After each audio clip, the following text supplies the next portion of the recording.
ഇന്നത്തെ universe message എന്തെന്ന് നോക്കാം. ഫസ്റ്റ് കാർഡ് എന്ന് പറയുന്നത് ഏസ് ഓഫ് പെൻറ്റക്കിൾസ്. ഇതൊരു കരിയർ സംബന്ധമായ അല്ലെങ്കിൽ നിങ്ങളുടെ മുന്നിലേക്ക് പുതിയൊരു അവസരം യൂണിവേഴ്സ് കൊണ്ടുവന്ന് നിൽക്കുന്ന ഒരു എനർജിയിലുള്ള കാർഡാണ്. പുതിയ അവസരങ്ങൾ നിങ്ങളെ തേടിയെത്തുന്നു എന്നുള്ള എനർജിയാണ് ഈ കാർഡിന് ഉള്ളത്. സെക്കൻഡ് കാർഡ് എന്ന് പറയുന്നത് ദ ഹാങ്ഡ് മാൻ. ഇത് ഹാങ്ഡ് മാൻ എന്ന് പറയുന്നത് കാര്യങ്ങൾ മനഃപൂർവ്വം നീട്ടിവെക്കുന്ന അല്ലെങ്കിൽ പുതിയ ഒരു കാഴ്ചപ്പാടോടുകൂടി കാണുന്ന ഒരു എനർജിയിലുള്ള കാർഡാണ്. തല തിരിച്ച് കാണുക എന്നൊക്കെ പറയുന്ന പോലെ ഉള്ള ഒരു എനർജിയിലുള്ള കാർഡാണ്. റെസ്റ്റ് എടുക്കുക അല്ലെങ്കിൽ ഒരു മെഡിറ്റേഷനൊക്കെ ചെയ്യുക എന്നും ഈ കാർഡിൻ്റെ എനർജി സൂചിപ്പിക്കുന്നുണ്ട്.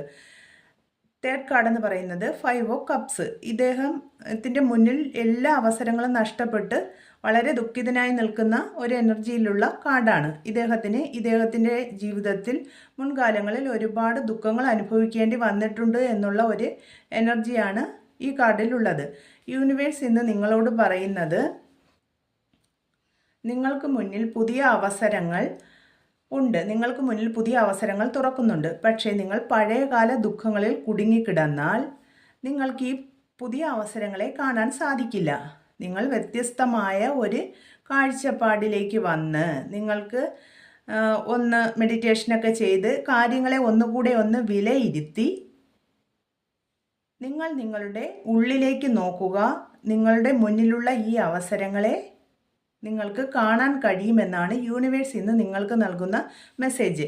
ഈ കപ്പുകളിൽ 3 കപ്പ് താഴെ പോയി കിടക്കുന്നുണ്ട്. ഇവിടെ പുറകിലായി 2 കപ്പുണ്ട്. പക്ഷേ എന്തുകൊണ്ടാണ് ഈ വ്യക്തി ഇത് കാണാത്തത്?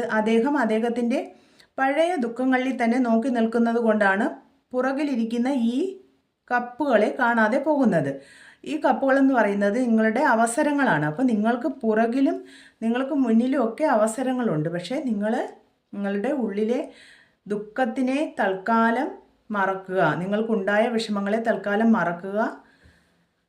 നിങ്ങളുടെ അവസരങ്ങളിലേക്ക് നോക്കുക എന്ന് യൂണിവേഴ്സ് ഇന്ന് നിങ്ങൾക്ക് നൽകുന്ന മെസ്സേജ്. അപ്പോൾ എല്ലാവർക്കും നല്ലൊരു ശുഭരാത്രി.